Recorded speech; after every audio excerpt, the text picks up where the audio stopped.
Usará a palavra o vereador Luiz Tavares. Senhor presidente, senhores vereadores, gostaria de dizer para Vossa Excelência que devo usar o tempo que eu tenho, tanto de vereador como de líder. Provavelmente 20 minutos, se a gente conseguir passar.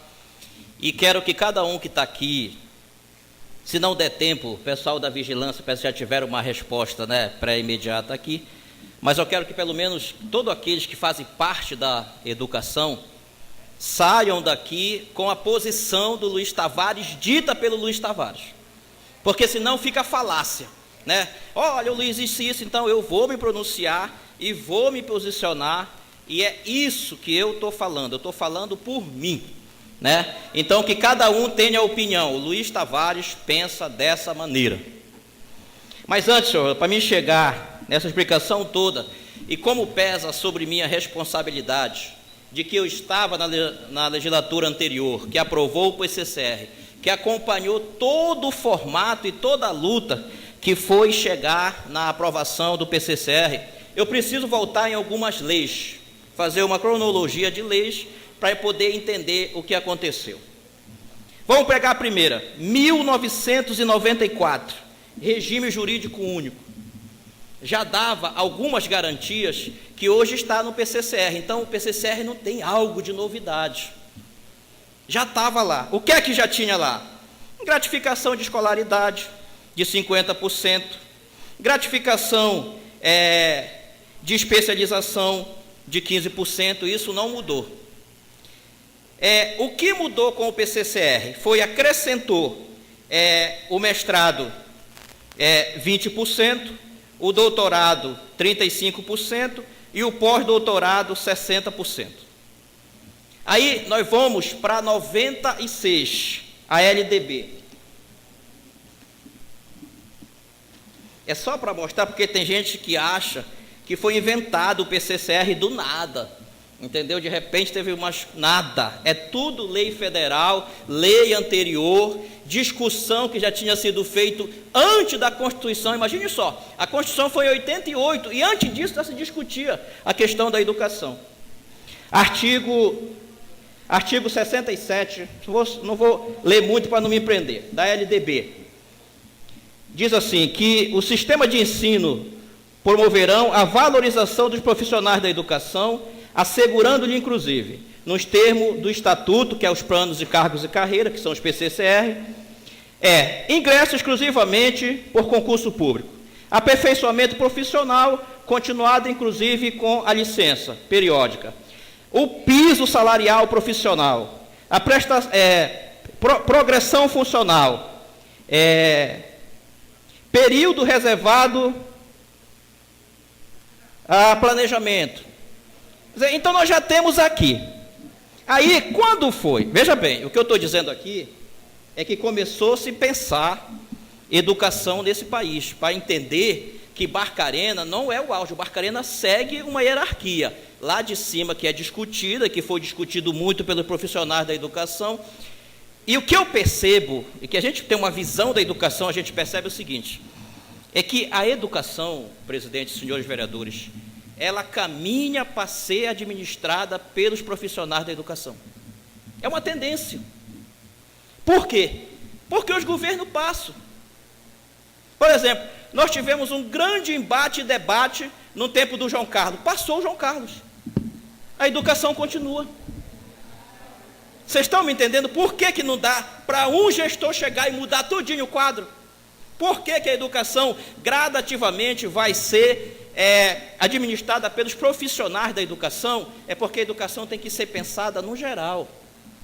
Eu não posso pensar a educação de forma micro, tenho que pensar ela de forma macro.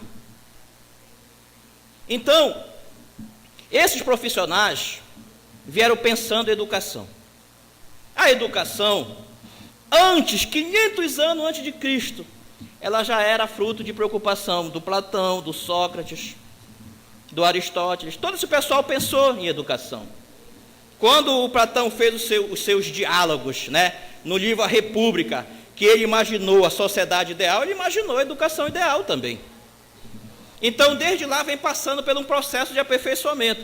Mas eu não queria me prender muito nos antigos, Eu queria me prender àqueles que pensaram em educação mais recente. Paulo Freire.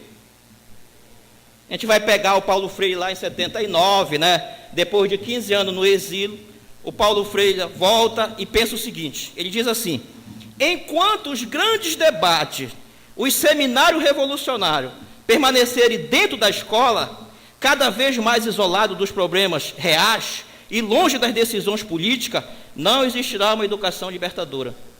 Compreendendo essa estratégia, o professorado brasileiro invade hoje a rua, sai da escola, lutando por melhores condições de ensino e de salário, certo de que assim, fazendo, está também fortalecendo a categoria, transformando a sociedade civil numa sociedade mais resistente à dominação.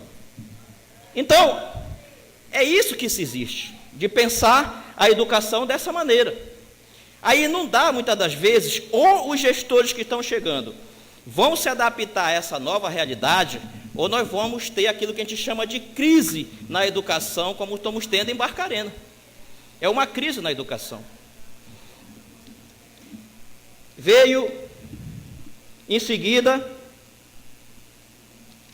o PCCR, quando foi aprovado em Barcarena, ele se pautou em 3 leis. E eu vou ler aqui, pegar o artigo para mostrar para os senhores. O artigo 7º do PCCR. Integra o sistema educacional do município de Barcarena os profissionais da educação escolar básica nos termos dos que dispõe a Lei Federal 11.738. Eu vou pegar e dizer o que é que a lei diz. 11.738, ela regulamentou a linha E do inciso 3º do caput do artigo 60 dos atos das disposições constitucionais e transitórias para instituir o piso salarial profissional nacional. Foi isso que a lei fez. Ele disse também que está baseado na lei 12.014 de agosto de 2009. Vamos pegar a lei. A lei 12.014 diz o seguinte: ela alterou o artigo 61 da LDB com a finalidade de discriminar as categorias de trabalhadores que se deve considerar profissionais da educação.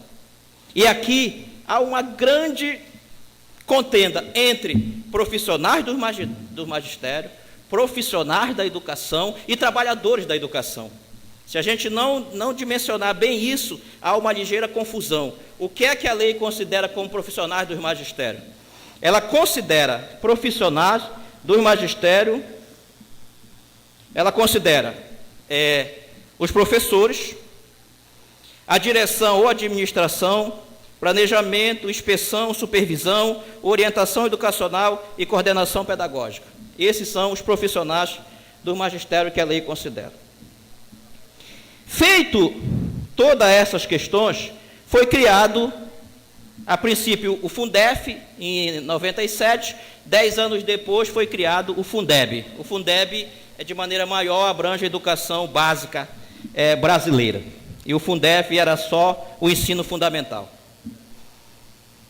Evidentemente que o próprio PCCR também cita resoluções, e eles se amarraram muito para aprovar na resolução número 05 de 2010. Foi uma base para o PCCR também. Aí olha só o que a resolução já prevê para os planos de cargos e salário. Primeiro, acesso à carreira por concurso público. Remuneração condigna para todos. Reconhecimento da importância de carreira dos profissionais da educação básica pública, desenvolvendo ações que visem a equiparação salarial a outras carreiras profissionais de formação semelhantes. Progressão salarial na carreira por incentivo que complementa titulação, experiência, desempenho, atualização e aperfeiçoamento profissional. Composição de jornada em parte dedicada à função específica e parte às tarefas de gestão, educação e a formação segundo o projeto político-pedagógico da escola, valorização do tempo de serviço, e assim segue uma lista de coisas que estão no PCCR, só para dizer que não foi a Câmara de Barcarena nem o Sintep que inventou, são coisas que já tinha e que, quando foi aprovada a lei, se basearam nisso. Aí chegou, finalmente, começou a se discutir o PCCR. E quando chegou nessa casa, as primeiras notícias que chegavam eram alarmantes. Porque na hora de falar do impacto, dizia o seguinte: olha, a folha da educação, que hoje é 2 milhões, uma vez aprovado o PCCR, ela vai passar para 5. Então, era um aumento de 3 milhões. E que diziam que não tinha condições da prefeitura pagar aquele valor.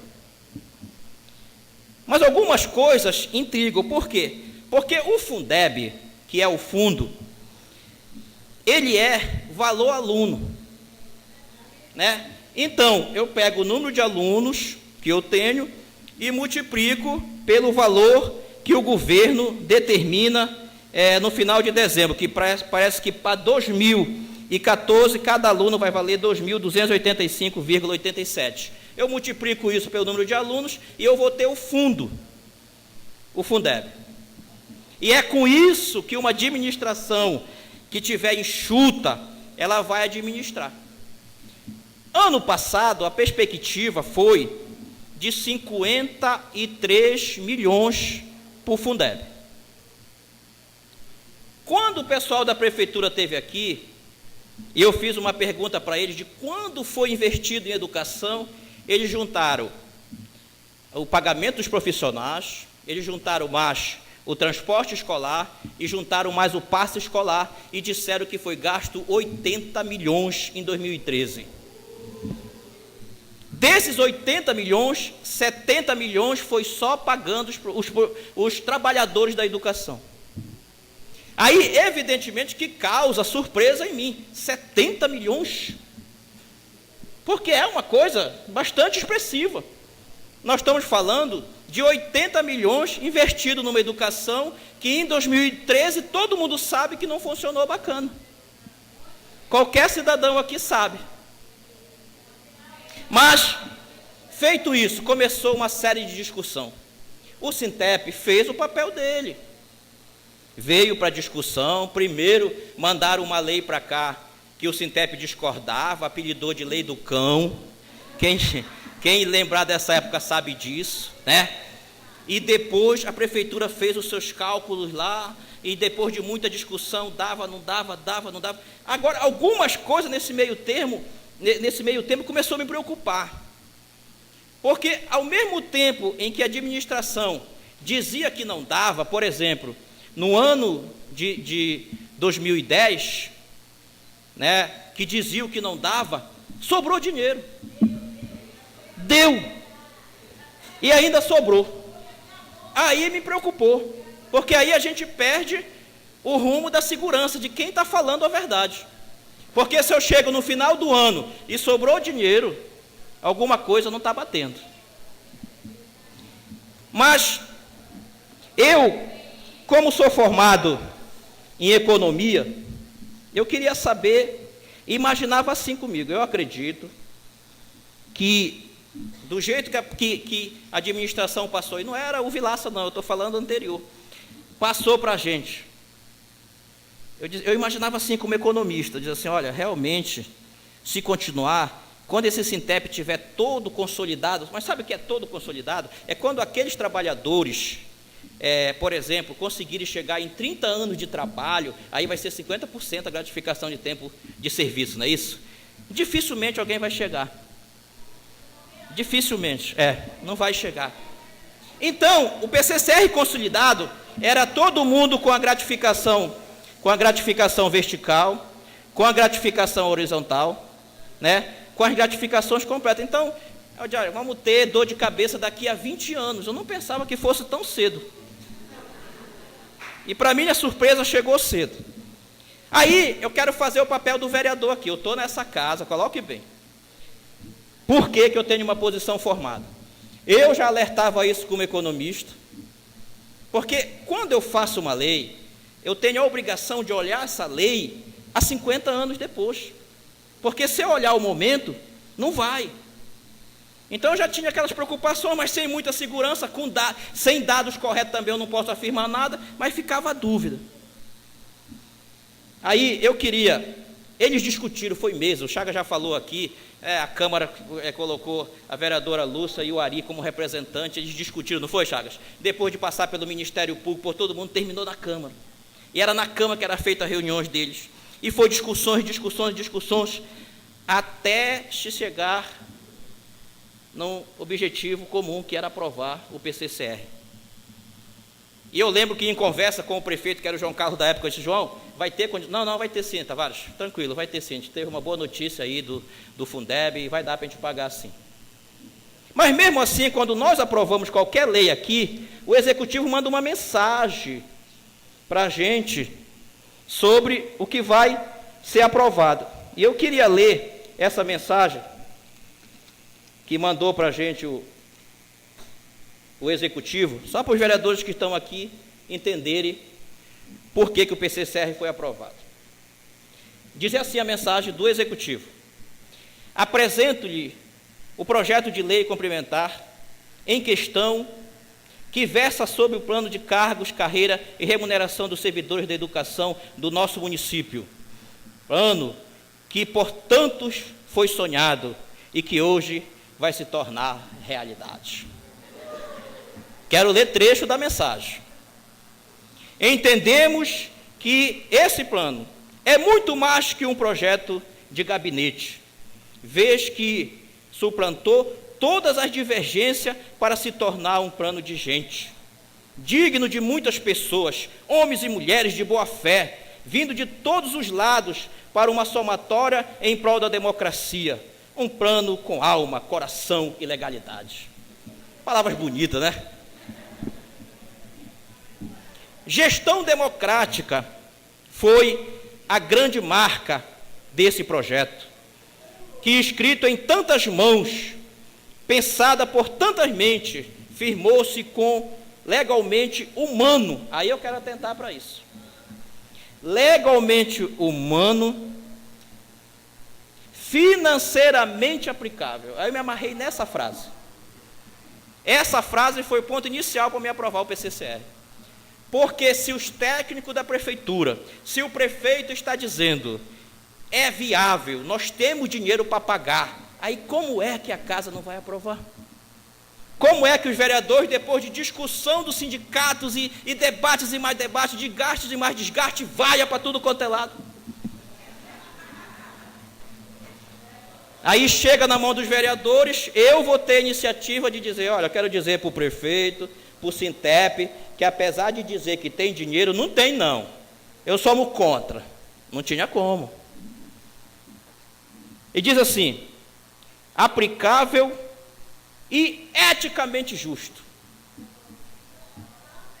Né? Então, aí eu digo, eu falei assim, graças a Deus. Porque não era fácil. Né? Não era fácil, porque, por isso que eu estou dizendo que eu quero que a categoria saia daqui com a minha opinião dada por mim, porque às vezes não é fácil encarar na rua. As pessoas olhando para a gente assim, parece que a gente é culpado das coisas, né? Dá medo, eu tenho medo até de apanhar por aí. Não, vou ser sincero. Porque uma notícia mal dada, errada, né? Eu posso levantar uma categoria contra mim. E eu dizia. Aí continuou. As explicações técnicas do plano já foram intensamente solicitada a essa douta casa e já conhece, fez o babado.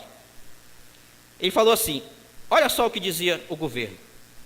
A satisfação de apresentar um projeto homologado pela categoria, resultado da união e do esforço do Executivo, da sua comissão, do Sintep, dos trabalhadores do Legislativo e seus colaboradores, incomensurável. Ora, repassa a responsabilidade de aprovação a essa augusta Casa de Lei com a consciência de dever cumprido e com a esperança de um novo tempo para a educação em nosso município. Aí, agora, o mesmo poder público vem dizer para mim que não tem condições de pagar? Depois de eu ter aprovado, depois de ter estudado tecnicamente, eu já disse aqui e quero repetir isso. E não é porque o sindicato está aqui, não, que eu já disse isso. Tinha só a Emília, parece. A Emília estava representando os estudantes universitários, não era nem vocês. Mas eu disse dessa tribuna da mesma coisa que eu vou dizer aqui. Tem duas leis municipais que, se for para mexer, é só para aumentar o benefício. É o PCCR e o passe do estudante.